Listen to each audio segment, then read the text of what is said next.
Salve, salve galera, tudo bem com vocês? Bom, vamos hoje aí para nossa aula de número 4 sobre o continente asiático.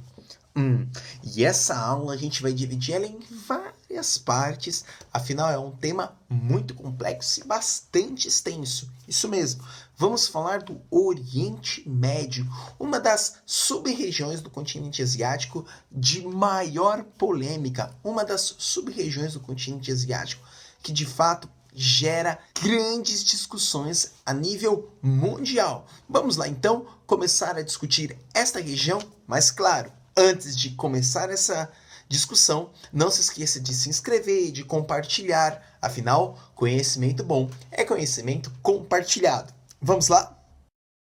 Olha só, gente, antes da gente começar a discutir um pouquinho sobre o Oriente Médio, sobre seus aspectos políticos, sociais, vamos localizar esta região geograficamente. Fica mais fácil. Afinal, às vezes eu estou aqui falando de Oriente Médio, você que está aí assistindo o vídeo deve estar pensando, onde fica o Oriente Médio? Aqui do lado do Brasil, no meio do Oceano Atlântico, ali entre a Europa e a África? Pois é melhor a gente aqui localizar geograficamente esta região tão importante para o continente asiático. Vamos lá? Vamos lá então, olhando por esse mapa. Como vocês podem observar, grandes mestres, o Oriente Médio é uma região que está entre o continente africano, entre o continente europeu e o continente asiático.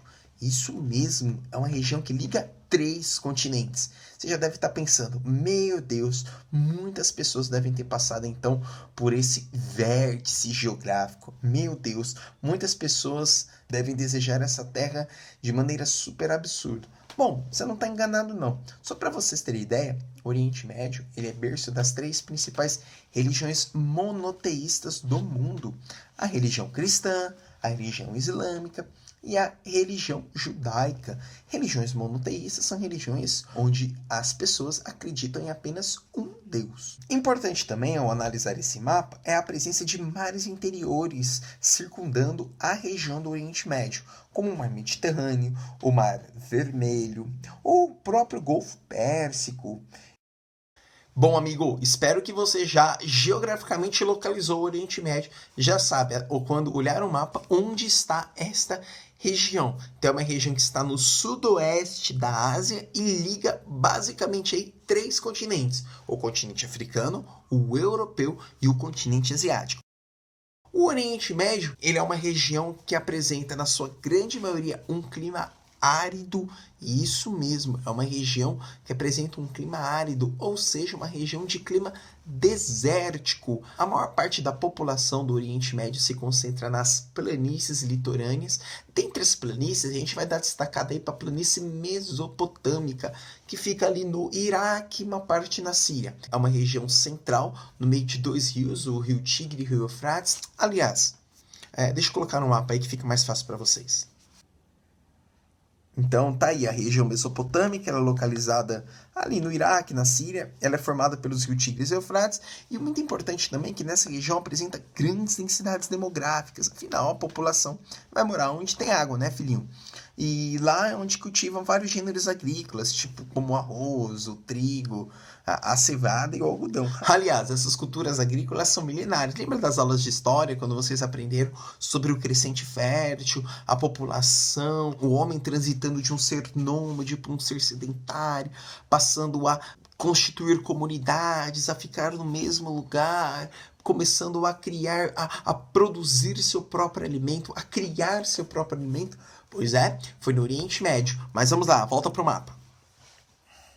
Outra coisa muito importante também que você pode observar é que o Oriente Médio não é uma região de terrenos muito altos, é uma região mais baixa, excetuando, claro, é a região ali da Turquia, do Afeganistão, que apresenta os terrenos mais altos do Oriente Médio. Mas, em suma, num tocante geral, o Oriente Médio não apresenta um terreno muito alto. Aliás, uma coisa para se destacar é que o Oriente Médio ele apresenta uma região anticlinal, é uma formação de anticlínio, uma espécie de formação curva ou em forma de cúpula. Essa formação, de maneira bem simples, ela é uma fenda que foi preenchida há milhões de anos por organismos marinhos, que ficaram aprisionados no meio de camadas rochosas e hoje se transformaram em petróleo e gás natural ao decorrer desse tempo. Importante, esse anticlínio ele foi produzido pela colisão de duas placas tectônicas, a Eurasiana e a Árabe, que tem uma zona de encontro nessa região. Quando a gente fala um contato, esse movimento de placa tectônica, grandes mestres, vale destacar que essa movimentação que gerou esse formato de curva no Oriente Médio, querendo ou não, criou uma grande bacia, onde organismos marinhos se acumularam durante milhares de anos, foi gerado ao longo de milhares de anos. Eu já falei, mas vale destacar, ao longo de milhares de anos. E esta região, ela criou uma condição propícia para o desenvolvimento de petróleo no Oriente Médio. Bom, vamos lá então. Só para a gente dar uma lembrancinha. Então, o Oriente Médio é uma região que está localizada no sudoeste da Ásia, liga o continente africano, a Ásia e a Europa. Também é uma região de clima árido, que possui um clima subtropical mediterrâneo nos seus litorais.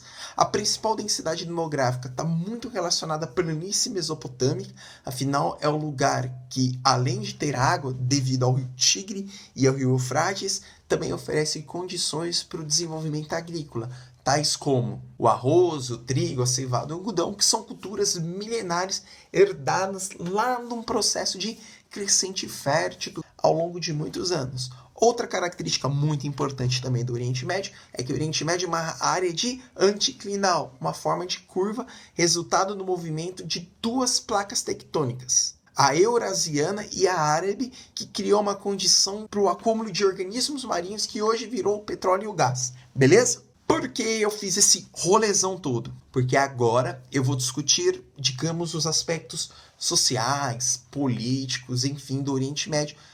Ou, melhor dizendo, realizar uma apresentação desta condição. Vamos lá? Olha, o Oriente Médio ele é considerado uma das áreas de grande valor geoestratégico no mundo. Afinal, estima-se que esta região abriga aproximadamente 60% do petróleo mundial. E a gente sabe que o petróleo é o principal recurso natural utilizado pelo homem, claro, depois da água. A gente já vai falar da água no caso do Oriente Médio. Mas o petróleo é o principal recurso natural da economia utilizada pelo homem. Só que o petróleo é um recurso não renovável. Na hora que o petróleo acabar no mundo, acabou. Então, a corrida por esse bem tão precioso, por esse hidrocarboneto líquido tão precioso, se torna extremamente importante a nível mundial. Como o Oriente Médio ele abriga 60% do petróleo mundial, logo ele se torna um palco de disputas geopolíticas espalhadas pelo mundo. Afinal, todo mundo, principalmente as superpotências, quer um pedacinho daquele petróleo. Afinal, nós sabemos que quanto mais petróleo você possui, mais dinheiro você tem e mais influência geoestratégica você também tem no mundo. Inclusive, nessa região estão os principais produtores e exportadores mundiais de petróleo, tais como a Arábia Saudita, Kuwait, Irã, Emirados Árabes, Catar, enfim. Esses países, eles acabam se aproveitando de uma condição natural para se colocar na estrutura econômica mundial. Mas isso não quer dizer que estes países apresentam uma condição social muito boa, um indicador de desenvolvimento humano muito bom. Não. Pelo contrário, esses países, embora captem muitos recursos econômicos absurdos, a disparidade social lá é muito grande. Esse dinheiro originário do petróleo vai ficar na mão de pouquíssimas pessoas, de pouquíssimos grupos.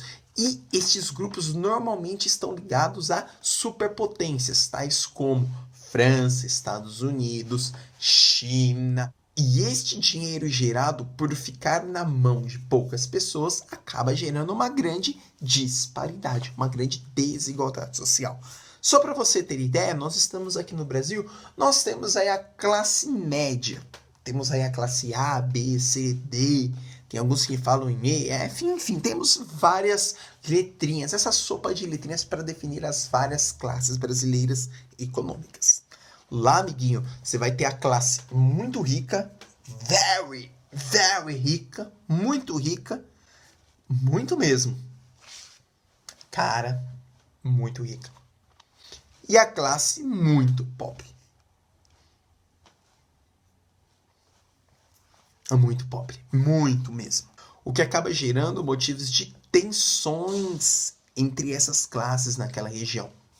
Vale destacar que esses países que eu mencionei, Arábia Saudita, Kuwait, Iraque, enfim, eles se aproveitam de uma mão de obra quase escrava, que acabam trabalhando horas e horas a fio por um valor, digamos, bem incipiente. Esses povos, muitos são originários da Índia, do Paquistão, Nepal, vêm de regiões extremamente pobres do sul asiático, migram para o Oriente Médio para trabalhar nessas reservas petrolíferas, nessas petroquímicas em troca de qualquer valor. E a gente também tem uma outra situação, o caso de Israel, que também explora a mão de obra, só que no caso a mão de obra palestina. Então são os judeus explorando a mão de obra muçulmana. E aí vocês devem estar perguntando, mas o que essas minorias que recebem altos investimentos fruto do petróleo faz com o dinheiro? Simples, investem em outros países, investem em empresas de outros países, mas eles não investem no seu próprio país. Isso é meio piração. Vou usar um exemplo assim que eu acho que vai ficar super fácil e super didático para você. Basta analisar, tem um time de futebol em Paris, o Paris Saint-Germain, você conhece, enfim, tá aí. Ele é um país que recebe capital proveniente da exploração petrolífera da Arábia Saudita. E aí você toma a proporção do dinheiro que esse petróleo gera quando um time desse consegue pagar um valor absurdo no jogador, no caso do Neymar.